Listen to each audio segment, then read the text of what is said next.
திருத்தணியில் அரசின் நேரடி நெல் கொள்முதல் 2023ஆம் ஆண்டிற்கான செயல்பாட்டை தொடங்கி வைத்தார் அமைச்சர் ஆர். காந்தி. திருத்தணி நகராட்சியில் தமிழ்நாடு அரசின் உணவுத்துறை, திருவள்ளூர் மாவட்டம் தமிழ்நாடு நுகர்பொருள் வாணிபக் கழகம் விவசாயிகளிடமிருந்து நேரடி நெல் கொள்முதல் நிலையம் 2023ஆம் ஆண்டு 24ஆம் சம்பா பருவம் துவக்க விழா தொடங்கி வைத்தார் கைத்தறி மற்றும் துணிநூல் துறை அமைச்சர் ஆர். காந்தி. கொள்முதல் நிலையம் செயல்பாடுகள் குறித்தும், விவசாயிகளிடமிருந்து நெல் கொள்முதல் செய்யப்படும் விதங்கள் குறித்தும், விவசாயிகளிடமிருந்து பெறப்படும் நெல் மூட்டைகள் வைக்கப்படும் இடங்கள் குறித்தும் அதிகாரிகளிடத்தில் கேட்டறிந்து ஆய்வுகளை மேற்கொண்டார். இந்த நிகழ்வில் மாவட்ட துணை ஆட்சியர் மற்றும் வருவாய்த்துறை அதிகாரிகள் பலர் பங்கேற்றனர். 7 Green News செய்திகளுக்காக திருத்தணி செய்தியாளர் மணிகண்டன். மோட்டூர்ல பெரிய விவசாயி சார், மோட்டூர்ல 2 விவசாயி தான் பெரிய விவசாயிங்களா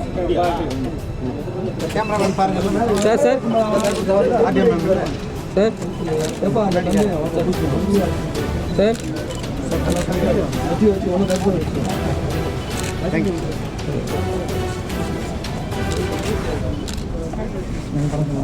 ஆமாம் அமைச்சர் இந்த பக்கம் வச்சு சொல்லுங்கள்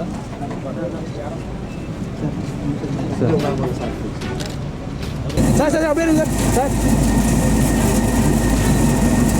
சார் அப்படியே இருங்க சார்.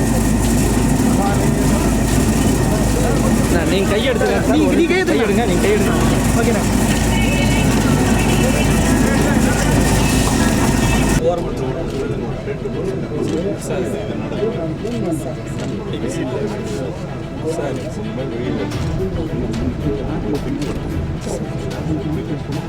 அது நான் சொல்ல முடியுமா? நான் சொல்லி தான் நிற்க வச்சேன்.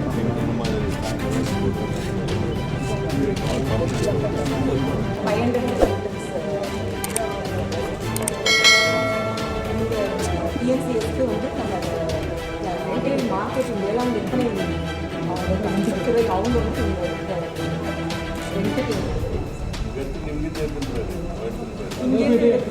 ஆமாம் சார், குருகுலம்ல வந்து